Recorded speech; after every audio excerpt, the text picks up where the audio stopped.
अगर आप भी हो चुके हो सेम रेसिपी खा के bore, then join me to get more and more recipes for eggs and many more and more. So आज हम बनाने जा रहे हैं डिलीशियस सा क्रिस्पी सा एग बॉल्स। सो चलते हैं इसको बनाने की तरफ। तो सबसे पहले हमें लेना है बाउल। उसमें हमें क्या करना है, सिंपली हमें जितने भी हमें अंडे हैं उन सारे अंडों को हमें बॉईल कर लेना है। बॉईल करने के बाद हमें उनको अच्छे से घिसते रहना है। तो जिस भी क्वांटिटी में हमें एग बॉल्स बनानी है उस हिसाब से हम यहाँ पे लेंगे एग्स को, और उस बॉइल्ड एग को हम अच्छे से उसको घिस लेंगे। तो यहाँ पे जो हमारा एग है वो अच्छे से घिस चुका है। अब हमने क्या करना है, अब हमें लेना है कुछ पोटैटोस। तो यहाँ पे हम आलू की क्वांटिटी अंडे के कंपैरिजन थोड़ा कम लेंगे। तो यहाँ पे अब हमें सेम आलूओं को भी पहले से ही बॉईल कर लेना है, उसके बाद ही हमें इसको घसना है अच्छे से। यहाँ पे हमें इस चीज़ का ध्यान देना है कि आलू हमें कम ही क्वांटिटी में लेना है। तो यहाँ पे सेम प्रोसेस हमें रिपीट करना है, हमें इसको अच्छे से घस लेना है। फिर यहाँ पे हमारा जो आलू है और जो हमारा बॉइल्ड अंडा है वो अच्छे से घस चुका है। अब हमें यहाँ पे लेना है धनिया की पत्तियाँ यहाँ पे हम लेंगे। अब इसमें हम ऐड करेंगे कटी हुई मिर्ची। देन उसके बाद हमें यहाँ पे ऐड करना है सफ़ेद तिल। तो सफ़ेद तिल हम यहाँ पे यूज़ करेंगे, एक कटोरा हम यहाँ पे सफ़ेद तिल का यूज़ करेंगे। फिर यहाँ पे हम लेंगे एक कटोरी प्याज। देन उसके बाद हमें यहाँ पे लेना है ब्रेड क्रम्स को। यहाँ पे हमने ब्रेड को सिंपली ग्राइंड अप कर लिया है। ये हमें 2 कटोरी यूज़ करना है ब्रेड क्रम्स को।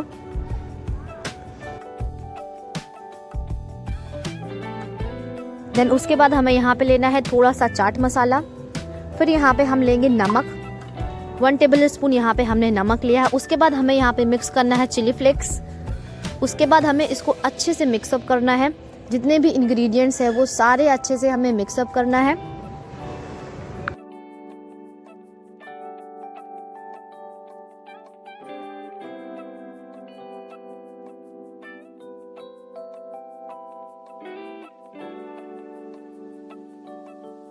तो इसी तरीके से हमें अच्छे से इंग्रेडिएंट्स को मिक्स करते रहना है।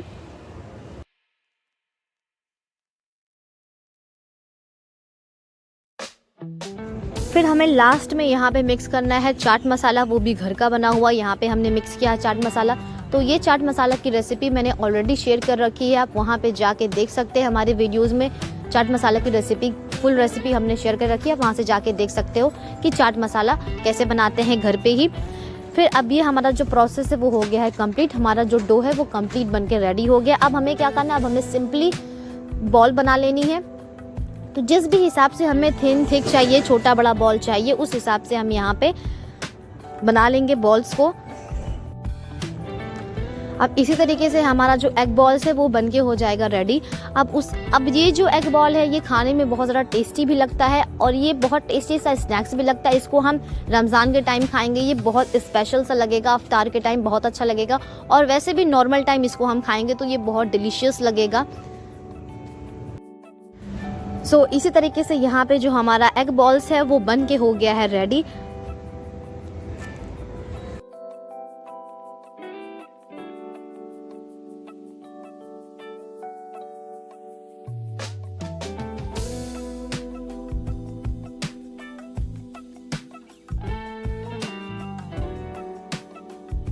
फिर अब हमें एग बॉल्स को 1 बाय 1 करके फ्राई अप करना है। तो उसके लिए हमने यहाँ पे लिया है थोड़ा सा कॉर्नफ्लोर।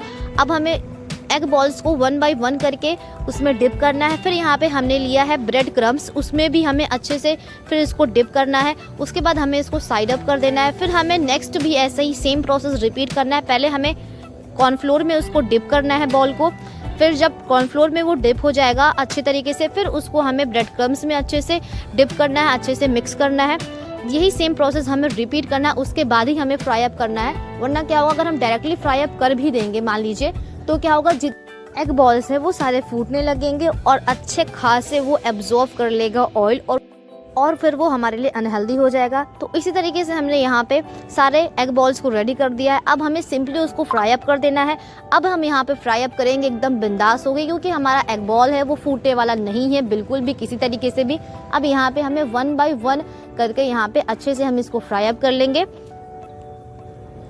तो यहाँ हमारा 1 साइड हो चुका है। अब इसको हमें टर्न अप कर देना है।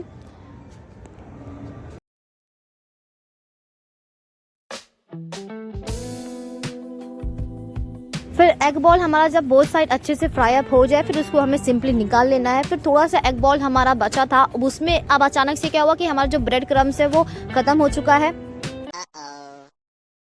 फिर अचानक से मेरे माइंड में आया कि कोई नहीं, अब हम इसको फ्राई अप करेंगे सेवई के साथ। तो अचानक से मेरे दिमाग में आ गया कि अब इसको हम सेवई के साथ फ्राई अप कर सकते हैं। अगर आपके साथ भी बाई चांस कभी भी ऐसा हो कि आप कुछ फ्राई अप करना हो और अचानक से ब्रेड क्रम्स ख़त्म हो जाता है, तो आप भी सिंपली आपके घर में सेवई हो या लच्छे हो तो उसको आप अच्छे से हाथों के हेल्प से उसको क्रस्ट कर लीजिएगा अच्छे से।